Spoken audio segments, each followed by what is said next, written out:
People on the modern left love to draw our attention to the apparent evils of old England and of our history, of our colonial past, and yet they seem to be exactly the sorts of people, these anti-colonialists, so-called, who are actually the modern-day colonialists. So why are they colonialists? Well, I'm going to make this point really with three central points. The first being that they impose their environmental worldview upon developing nations. The idea being that we in the West have already developed our nations, we've already benefited from industrial revolutions, we have access to fossil fuels, we've had all the benefits of that kind of thing. We have advanced healthcare, we have the infrastructure, we have our roads and railways, we have all these great things which people in developing nations want to have, understandably. And the way that they're going to do that is first and foremost by gaining access to the ultimate resource, the meta resource, which is energy. Energy is the one resource which allows any other resource to be usable, harvestable, transferable. It's the most important thing. And in the main, that means fossil fuels. But of course, the modern environmentalists don't like fossil fuels. And even though we've been able to use them and benefit from them, they don't want poor developing nations to use them, because carbon dioxide is, of course, the most important enemy of our time. And so when faced with the question, what's more important, the well-being of poor nations or the limitation of carbon dioxide, the modern left have decided they care more about carbon dioxide than they do about poor people. You know, these supposedly socialist people who care about the working class, these sorts of people, that's right. And so what they're doing is although they are not colonialists in the old sense, they might not be literally conquering lands and annexing them into some kind of empire. They're doing it through other means. They're doing it through political means, through treaties, through international pressure, through political movements, and in general, they are imposing worldviews on other nations to control them. And in my view, this is a form of colonialism. It's the modern form of colonialism. Countries in the West at least, tend not to seek power nowadays by the use of armed forces, at least in the West, through literally annexing land. What they tend to do now is they use organizations to do this. For example, the European Union is a perfect example. The European Union is essentially the extension of Germany by other means. Germany lost 2 wars, both of which were attempts to expand its territory and influence over Europe. And because it lost those 2 wars, and because the idea of claiming land through war, claiming power through war, kind of lost influence in Europe. Though, of course, we're happy to do that in the Middle East and elsewhere, but at least in Europe, because that way of conquering lost its appeal. We no longer had the stomach for that anymore. We now use other means, and Germany has now used the European Union as a way of doing this. So that's the first kind of modern colonialism.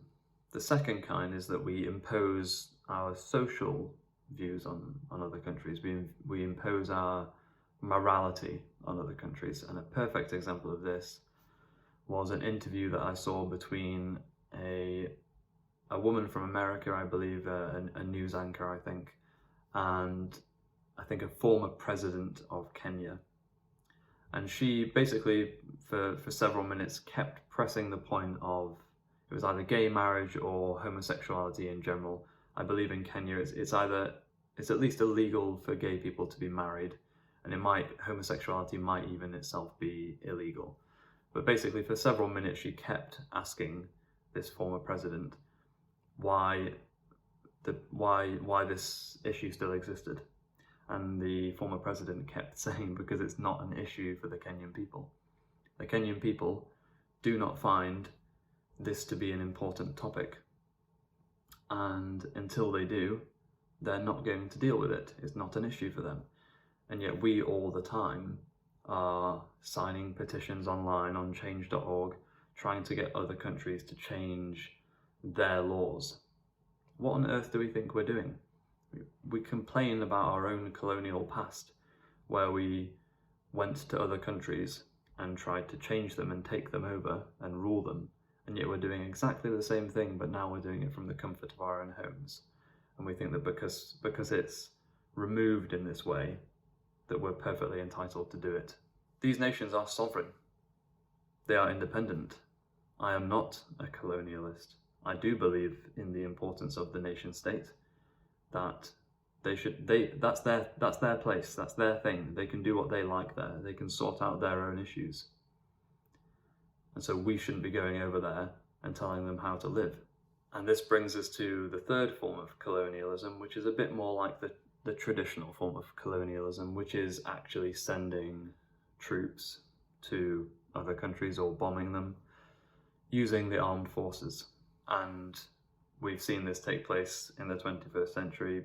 Best examples are the Second Gulf War, the Iraq War, and the war in Ukraine, which is still going on. And something I'd like to add is this strange non-alliance which has been formed between the left in the West and Muslims. What's happened in the West is that our countries have undergone mass migration. And with that has come this new idea of multiculturalism, which is essentially the idea that we can have our nations, we can have our different countries, and they can be filled with people from different parts of the world who believe different things about how a society should be set up. Now, this to me seems like a bad idea for obvious reasons, and it has nothing to do with ethnicity. So before you start thinking that just has nothing to do with it. The important thing is what's in their hearts, what they believe. And really the most important thing about a country is that it is made up of people who have a shared sense of identity with regards to that country and its purpose and how it should be ordered, what the laws mean, how laws should be created. Do we have people who agree on the idea of jury trial? Do we have people who agree on the religion of the country? Do we have a country which is filled with people who are at odds with one another in terms of where authority comes from? Does it come from God? Does it come from the government? Is it proper for religion to be a part of the law, or should we have a secular society? Do we have a monarchy or not? And when you introduce many, many different people from many different countries who believe different things at once, in great numbers, then you remove the possibility for integration. Because really what should happen is that, for example, if I were to move to a different country, it would be my responsibility to integrate with the people there. I wouldn't expect to be able to just go there and even seek to change the country to my own standards. I would expect that I should go there and adopt their standards and integrate with them.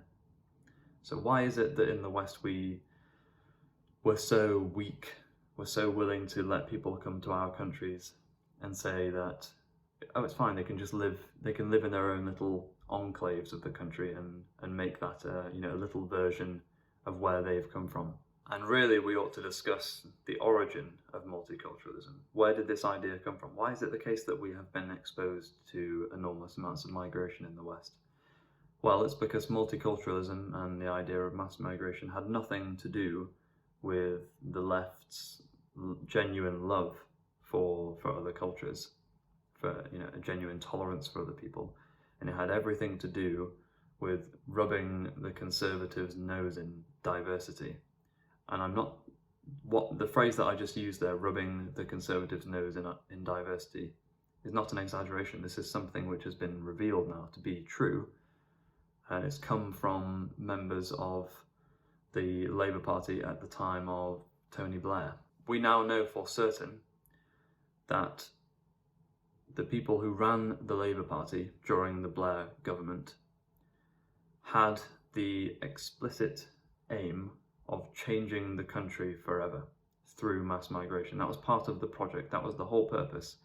They wanted it to be that old England, if you like, the old conservative idea of England, would be removed forever, and the way to achieve that would be to introduce a huge amount of people year on year from other countries to, if you like, dilute English conservatism and to make it unacceptable anymore. So essentially, all the people who have migrated to this country are not people for whom the left have any genuine love.